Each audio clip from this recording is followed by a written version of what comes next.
구약성경 느헤미야 13장 1절로 3절입니다. 구약성경 느헤미야 13장 1절로 3절, 구약성경 747면에 있습니다. 느헤미야 13장 1절로 3절 찾으신 분들 함께 읽도록 하겠습니다. 그날에 모세의 책을 낭독하여 백성에게 들렸는데 그 책에 기록하기를 암몬 사람과 모압 사람은 영영이 하나님의 회에 들어오지 못하리니 이는 저희가 양식과 물로 이스라엘 자손을 영접지 아니하고 도리어 발람에게 뇌물을 주어 저주하게 하였습니다. 그러나 우리 하나님이 그 저주를 돌이켜 복이 되게 하셨다 하였느니라. 백성이 이 율법을 듣고 그 섞인 무리를 이스라엘 가운데서 몰수히 분리하게 하였느니라. 아멘. 아멘. 우리 함께 읽은 느헤미야서 본문을 가지고 행복의 원칙이라는 제목으로 우리 성찬예배 말씀을 함께 나누도록 하겠습니다. 행복은 상태가 아니라 관계다라는 말이 있습니다. 이 말씀은 무슨 말씀이냐? 아무도 행복을 나눌 대상이 없이는, 즉 관계가 없이는 행복을 느낄 수 없다라는 말입니다. 사실 행복이라는 말은 우리에게 있어서는 보다 세속적인 단어입니다. 우리식으로 좀 더 성경적으로 표현한다면 축복이라고 말할 수 있겠죠. 제가 늘 강조합니다만 행복의 영어가 해피니스입니다. 해피니스. 이 단어의 본래는 happen이라는 동사에서 시작이 됩니다. happen이라는 말이 우연히 무슨 일이 발생하다, 우연히라는 의미입니다. 그러므로 해피니스, 행복이라는 것은 우연히 누리게 된 어느 정도의 행복을 말하고 있는 것입니다. 비근한 예로 말씀드린다면 로또 복권이 당첨됐다든지 그와 같이 세상의 행복은 우연하다는 것입니다. 그러나 축복이라는 말을 영어로 표현하면 blessing입니다. blessing. 이 blessing은 단어 bleed에서 유래되었습니다. bleed가 무슨 말씀이냐? 피를 흘리다라는 말입니다. 따라서 성경에서 말씀하는 축복의 개념은 세상의 행복과는 달리 구약의 피제사, 피 흘림이 하나님과의 관계를 지향한다는 의미에서, 즉 하나님과의 바른 관계를 세운다는 의미에서 그러한 관계에서 오는 기쁨, 이것이 성경적인 축복을 말하고 있는 것입니다. 자, 오늘 본문은 바벨론 포로에서 이제 페르시아 왕의 명령으로 시온 땅으로 돌아온 이스라엘 백성이 성전과 성벽을 재건하고 느헤미야 같은 지도자의 도움으로 하나님과의 바른 관계 안에서 기쁨의 삶, 축복의 삶을 회복할 수 있었습니다. 다시 한번 이스라엘이 노예 생활을 끝내고 포로 생활을 끝내고 성경적으로 행복한 백성이 되었습니다. 그러나 대부분의 우리가 경험하는 행복이 그렇듯이 오래가지 못하지요. 지키기가 얻기보다 더 어려운 것이 행복이요 축복인 줄로 믿습니다. 그동안에 이스라엘을 이끌었던 이 지도자 느헤미야가 12년간 이스라엘 총독을 지낸 후에 오늘 본문을 통하여 보면 잠시 이스라엘을 떠나 다시 페르시아로 돌아가 있었던 걸로 보여집니다. 그 후 이 느헤미야가 떠난 이스라엘 백성들 사이에 동요와 혼란이 있었던 소식을 듣게 됩니다. 모든 것이 그동안 느헤미야의 삶의 원칙에 따라 행복을 지켜왔지만 그가 떠나자 그 원칙이 무너져 내리기 시작한 데서 비롯되었던 것입니다. 할 수 없이 느헤미야는 다시 아닥사스다 왕의 허락을 받아 이스라엘로 돌아온 것으로 생각됩니다. 느헤미야가 떠나 있던 기간이 얼마나 되었는지 학자들 가운데도 의견이 엇갈리지만 대략 한 1년 정도 떠나가 있었던 것으로 판단됩니다. 이에 돌아온 지도자 느헤미야는 다시 한번 행복의 원칙, 축복의 원칙을 강조하게 됩니다. 그런데 이 원칙들이 오늘 이 시대를 사는 우리에게도, 우리 하나님의 백성들에게도 변함없이 지킬 수 있는, 행복을 지킬 수 있고 축복을 누릴 수 있는 비밀들이라고 할 수 있기에 오늘 그 비밀들에 대해서 여러분과 함께 나누어 보기를 원합니다. 먼저 우리가 하나님의 축복, 그것을 누리고 지킬 수 있기 위해서는 말씀을 붙들고 살아야 한다라고 오늘 성경 본문은 말씀하고 있습니다. 지도자 느헤미야가 이스라엘을 떠나 있는 동안 이스라엘 백성들이 방황하였던 가장 중요한 이유는 바로 하나님의 말씀을 잊고 망각했기 때문입니다. 따라서 돌아온 지도자 느헤미야는 백성들 앞에서 그 말씀을 다시 한번 낭독하는 것으로 회복의 역사를 시작하는 것을 주목하시기 바랍니다. 오늘 1절을 보십시오. 그날에 모세의 책을 낭독하여 백성에게 들렸는데 그 책에 기록하기를 이라고 되어 있고 3절을 보면 백성이 이 율법을 들었다라고 기록하고 있습니다. 느헤미야는 이스라엘 백성이 다시 한번 이 말씀을 붙들 때에만 그들에게 회복이, 축복의 회복이, 행복의 회복이 가능한 것으로 확신했기 때문입니다. 성벽을 재건하고 백성들에게 성경을 가르쳐달라고 요청했던 것도 느헤미야입니다. 무슨 말씀이냐? 마음의 진실한 재건 회복이 없이는, 심령의 부흥이 없이는 행복과 축복은 불완전하다는 것을 깨달았기 때문입니다. 여러분도 참된 행복, 진정한 축복을 누리시기를 원하십니까? 그렇다면 다시 한번 하나님의 말씀에 의지하고 붙드시는 여러분 되시기를 주의 이름으로 축원드립니다. 돈을 의지하지 마십시오. 명예 붙들려고 하지 마십시오. 사람 붙들려고 하지 마시기 바랍니다. 우리가 알지만 다 헛된 것들입니다. 필요한 것이지만 그것이 목적이 되어서는 안 된다라는 말씀입니다. 말씀만이 영원한 가치인 줄로 믿습니다. 이 말씀의 진리를 붙들고 사셔야 할 줄로 믿습니다. 시편 1편에서 가리키는 복 있는 사람이 바로 누구입니까? 복 있는 사람은 악인의 꾀를 쫓지 아니하고 죄인의 길에 서지 아니하며 오만한 자의 자리에 앉지 아니하고 그 다음이 무엇일까요? 오직 여호와의 율법을 즐거워하여 그 율법을 주야로 묵상하는 자, 이러한 사람이 바로 복 있는 자라고 성경은 분명히 거듭 강조하고 있습니다. 하나님의 축복을 나타내는 가장 일반적인 히브리어가 바라크입니다. 바라크. 이 바라크라는 단어는 우리의 행함의 선행과는 관계없이 하나님께서 긍휼과 자비로 인하여 우리의 산업과 육체와 후손 가운데 내려주는 복을 바로 바라크, 일반적인 축복이라고 합니다. 그런데 그렇기 때문에 이러한 축복은 반드시 하나님과의 언약의 관계에서만 가능하다라는 것입니다. 그 관계가 아닌 사람은 아무런 상관이 없다라는 것입니다. 그런데 시편 23편에서 말하는 축복은 조금 다른 표현입니다.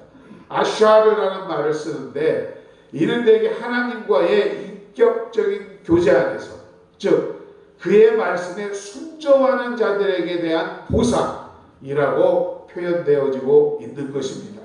말씀에 순종하는 자들에게 언약적 관계에서 말씀하신 그 형통과 축복이 내려진다라는 것입니다.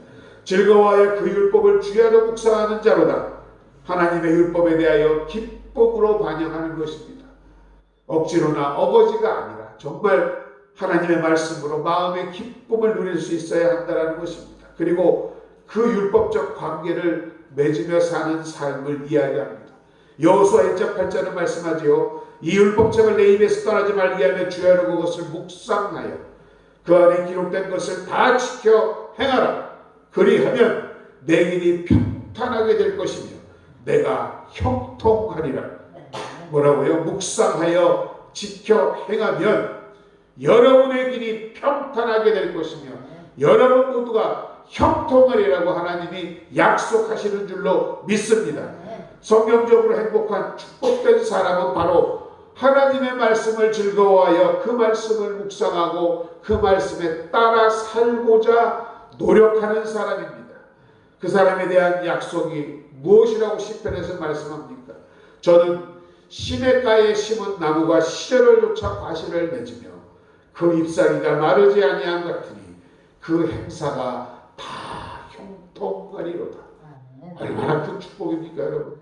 여러분이 하는 곳마다, 하는 일마다, 손으로 만지는 것마다 다 형통하고 축복이 넘친답니다. 말씀에 순종할 때만이 가능하다라고 말씀하고 있는 것입니다. 죄악을 멀리하고 말씀 안에서 끊임없이 이와 같이 순종하며 나아가는 여러분에게는 특별히 인생의 추수기에 아름다운 열매를 맺게 될 것이라고 성경은 말씀하고 있습니다. 여러분이 맺는 열매는 화려하나 속은 텅텅 비어있는 세상의 행복의 열매와는 달리 완전히 속까지 잘 익은 그러한 열매인 줄로 믿습니다. 그렇습니다. 철에 따라 열매 맺고 푸르른 복된 인생은 바로 말씀을 묵상하고 즐거워하며 그 말씀에 따라 순종하고자 하는 자들의 몫인 것입니다. 이것이 바로 첫 번째 성경이 얘기하는 축복을 지킬 수 있는 방법이라고 오늘 본문은 이야기하고 있습니다. 인도에서 선교 사역을 했던 스탠리 존스라는 분이 있습니다. 어느 날 그분이 선교를 통하여 성경 말씀의 중요성을 인도 청년들에게 가르치고 있었는데 한 청년이 이렇게 질문하더랍니다. 그 성경을 붙들고 산다고 해서 돈이 생기나요? 직장이 생기나요? 라는 질문이었습니다. 언뜻 보면 맞는 얘기 같지요. 이때 스탠리 존스는 이런 대답을 하였다고 합니다. 돈이 생기고 직장이 생기는 것은 내가 모르겠지만 내가 한 가지 분명한 약속을 할 수 있어.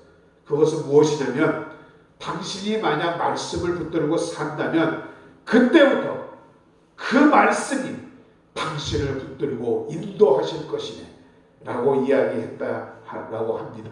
여러분 말씀을 붙들고 살아보시기 바랍니다. 결단해 보시기 바랍니다. 이 말씀대로 여러분의 인생이 인도되는 귀한 축복이 있을 줄로 믿습니다. 오늘 두 번째 하나님의 축복을 누리기 위한 원칙은 구별된 인생을 살아야 한다라고 본문은 말씀하고 있습니다. 자, 오늘 본문을 통하여 느헤미야가 이스라엘에게 말씀을 읽고 첫 번째로 요구한 것이 무엇이냐면 바로 암몬과 모압 사람과의 분리였습니다. 암몬과 모압 사람이 이스라엘 백성들을 영접했어야 하는 이유는 출애굽 당시에 두 족속은 혈통적으로 한 민족이었기 때문입니다. 그들은 다시 말해서 아브라함의 조카 롯의 후손들이었던 것입니다. 그래서 하나님께서는 이스라엘 백성들에게 그러한 관계를 고려하여 절대로 암몬과 모압 사람들에게 그들을 공격하지 말라라고 출애굽에서 말씀하셨던 것입니다. 인종적 편견이 아니라 그들의 불순종 때문이었습니다. 그들의 세속적인 영향 때문이었습니다. 그 영향을 차단하기 위해서 분리와 구별을 지금 말씀하고 있는 것입니다. 3절을 보십시오. 백성의 율법을 듣고 섞인 물이 이스라엘 가운데서 물수히 분리케 하였느니라. 이어 4절을 보면 이스라엘 백성의 구별된 삶을 위하여 두 가지의 경건 실천이 요구되었습니다. 구별되었다라는 말은 어원적으로 경건하다, 거룩하다는 말과 같다라는 사실을 기억하시기 바랍니다. 이 두 가지의 영역은 바로 11조의 실천과 안식일의 준수였던 것입니다. 하나님의 축복을 받아 누리기 위해서 지켜야 할 최소한의 요구라는 것입니다. 아시다시피 11조는 돈과 관련된 것이고 안식일은 시간과 관련된 것입니다. 하나님께서는 자신의 백성들이 무엇보다 돈과 시간 관리에 있어서 하나님을 모르는 사람들과 구별되기를 원하고 계셨다는 사실입니다. 여러분, 우리가 이와 같이 돈 관리와 시간 관리에 승리하면 다른 모든 삶의 영역에서 승리할 수밖에 없을 것입니다. 돈 관리를 생각해 보십시오. 11조의 실천은 무엇보다 우리의 소유가 우리가 가진 것이 우리 것이라기보다는 하나님의 것임을 인식하게 하는 행위입니다. 그래서 11조 정신을 가르칠 때 가장 큰 의미로 강조하는 것이 바로 하나님의 것이라는 것입니다. 그 10분의 1을 구별해서 주님께 그래서 드린다라는 것입니다. 그러므로 나머지 10분의 9도 하나님의 것임을 인정하고 하나님의 뜻대로 사용하게 되는 것입니다. 만약 10분의 1에 11조도 드리지 못한다면 10분의 9를 어떻게 주를 위하여 쓸 수 있다라고 장담할 수 있겠습니까? 그래서 느헤미야는 자신들의 백성들의 행복을 위해서 이와 같은 물질적인 면에 있어서의 구별을 간절히 요구했던 것입니다. 14장 12절에서도 말씀합니다. 이에 온 유다가 곡식과 새 포도주와 기름의 11조를 가져다가 곡간에 드렸다라고 말씀하고 있습니다. 이것이 바로 이스라엘의 행복과 축복이 다시금 시작되는 시작점이었음을 오늘 꼭 기억하시는 여러분 되시기를 바랍니다. 안식일의 주수도 마찬가지입니다. 우리가 모든 시간 일주일 7일을 모두 주님의 것이라고 여기며 그 중에 하루를 구별하여 성전에 나와 예배하고 하나님의 기뻐하시는 일로 하루를 보내므로 나머지 6일의 주인도 하나님인 것을 인정하고 날마다 매 시간마다 하나님의 기뻐하시는 뜻대로 사용하라는 것이 안식일의 준수입니다. 그런데 만일 일주일의 하루인 주일도 주의 뜻대로 구별하여 사용할 줄 모르면서 나머지 6일을 주의 목적을 따라 선용하리라는 것은 장담할 수 없습니다. 13장 17절에서 말씀합니다. 너희가 어찌 이 악을 행하여 안식일을 범하느냐고 백성들을 책망하고 있습니다. 우리 모두 그러하기를 원합니다. 주일 문대 성전에 나와 마음과 뜻과 정성을 다하여 정말 하나님께 예배드리고 봉사하고 하나님을 위하여 쓰여지는 하루가 되어 보시기 바랍니다. 주일은 되도록이면 하나님과 관계된 그러한 거룩한 일들로 채워나가시기 바랍니다. 가족 간에 더욱더 화목도 하고 또 성경을 나누거나 예배를 드릴 수도 있고 휴식을 하면서 때로는 몸이 불편하여 병든 이웃을 문병할 수도 있고 또 어려운 이웃을 찾아가 위로하는 일 등 하나님 보시기에 선한 행위로 채우시는 주일이 되시기를 주의 이름으로 축원드립니다. 중요한 것은 우리가 세상 사람들과는 분명히 다르게 사는 모습이 있어야 한다는 것입니다. 돈을 모으거나 시간을 낭비하는 데서가 아닌 우리 돈과 시간이 하나님의 뜻을 이루는 데 쓰여지는 데 감격하고 기뻐할 수 있는 사람들이 되어야 한다는 것입니다. 그것이 바로 세상과 다르게 사는 구별된 삶을 통하여 하나님이 여러분에게 주시고자 하는 축복의 지름길임을 깨닫는 여러분 되시기를 주의 이름으로 축원드립니다. 마지막으로 하나님의 축복을 누리고 행복을 누리기 위해서는 기도로 도움을 구하여야 합니다. 느헤미야 1장은 기도하는 것으로 책이 시작하고 있습니다. 그의 기도가 바로 이스라엘 백성에게 축복을 가져오는 시작이었습니다. 13장은 다시 기도로 마치고 있습니다.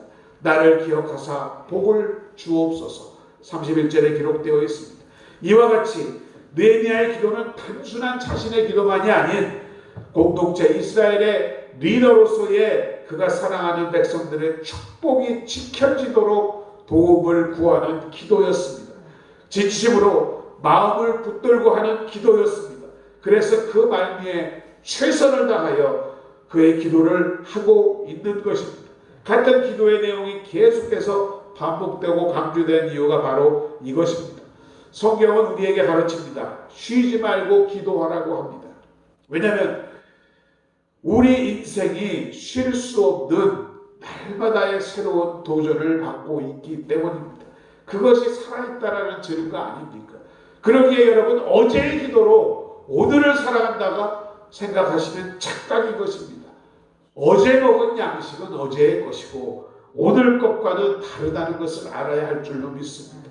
그래서 오늘의 도움은 오늘의 기도를 통하여서 필요하다라는 것입니다. 주님께서도 우리에게 가르치셨지 않습니까? 오늘날 우리에게 일용할 양식을 주옵시고 매일의 양식을 구하여야 한다라고 말씀하고 있습니다.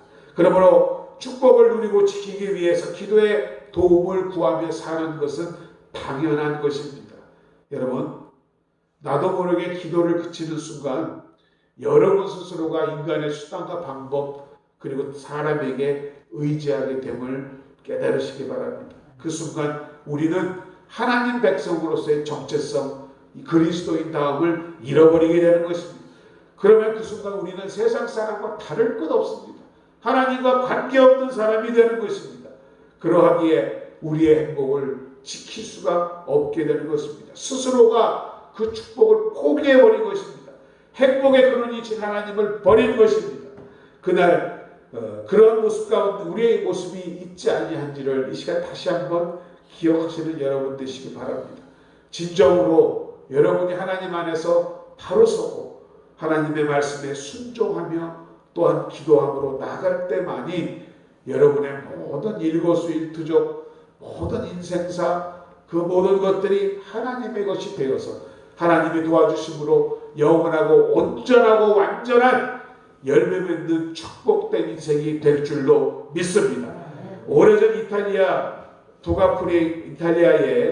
북아프리카 출신의 청년이 살고 있었답니다. 이 청년은 어린 시절에 부모님을 따라 기독교 신앙을 믿게 되었던 청년인데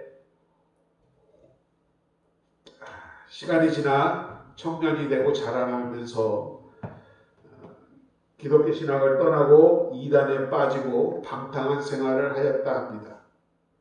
그러자 그의 마음 가운데 정말 내면이 항상 괴로움으로 행복지 못함을 깨달을 수 있었습니다.